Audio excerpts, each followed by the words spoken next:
Welcome. I'm Juan P Lluria, president of Lluria Fine Art Services, LLC, appraisers and advisors to collectors and occasional brokers and estate liquidators. Today, I want to discuss with you one of the most beloved lighting forms of the late 18th and early 19th century, which were made in France and which to this day, even in a collecting world crazed with an interest in the 20th century design, still managed to arouse the interest of decorators, probably because of their timeless beauty. And they're known as Bouillotte lamps.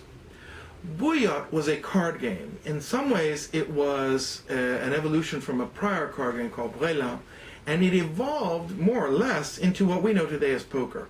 And it was customarily played more often than not around a round table that was called the Bouillotte table, and in the center would be a Bouillotte lamp. And the Bouillotte lamp is like this. This is an example of an early 19th century, late 18th, early 19th century, a Bouillotte lamp made with the customary 3 candles. These are the most common forms, although as we're going to see in a moment, there were other variations. In fact, the Bouillotte lamp became so popular, the form was adapted for just occasional domestic use. And however, it began as a specific lamp made to be put in the middle of the gaming table, and the card players could each that way have accessibility to a light. And this one is a 3-light candelabra. What are its distinguishing features? Distinguishing features include an adjustable top that could be changed as needed to cover the eyes from the flame, because the players were usually in easy proximity of the flames. And here you see how it could be adjusted. Now, the 3-arm Bouillotte, as I said, is the most common, and usually it is surmounted by a shade made of tôle peinte. And tôle peinte is painted tin which began as an attempt to rival the beauty, the luscious, shiny beauty of Asian imported lacquers. This developed into a Western art form, painted tin, called tôle peinte, and these invariably came with a tôle peinte shade. Today in the market you will see them coming up missing the tôle peinte shade, and decorators may sometimes put on something else, but you can be sure it wasn't original. Here you have a very fine gilt bronze, ormolu as we've discussed in the past, variant of a 2-light Bouillotte.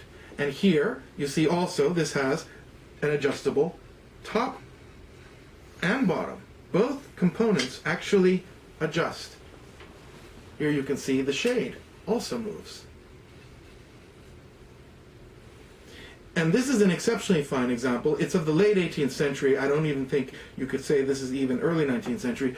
There is a very similar example in one of the upstairs bedrooms of the Musée Nissim des Camondo in Paris that's almost identical to this. These were loaned, by the way, by a wonderful dealer in Fort Lauderdale, Florida, who is absolutely mad about Bouillotte lamps and couldn't wait to loan them to me because he can't not enjoy sharing his enthusiasm with me and with other people who love these forms.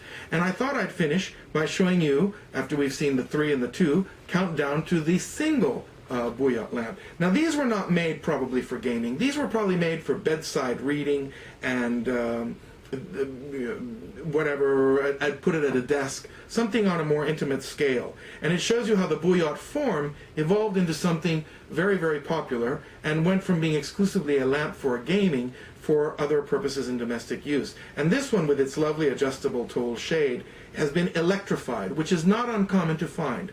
Now, Bouillotte lamps were copied in the 20th century. What I've shown you here today were actually period examples from the late 18th into the early 19th century. This one, with its very assertive neoclassical motifs, which I'll show you up close, is clearly from the French Empire under Napoleon. And even though it's very simple, the border gives it away more than anything else.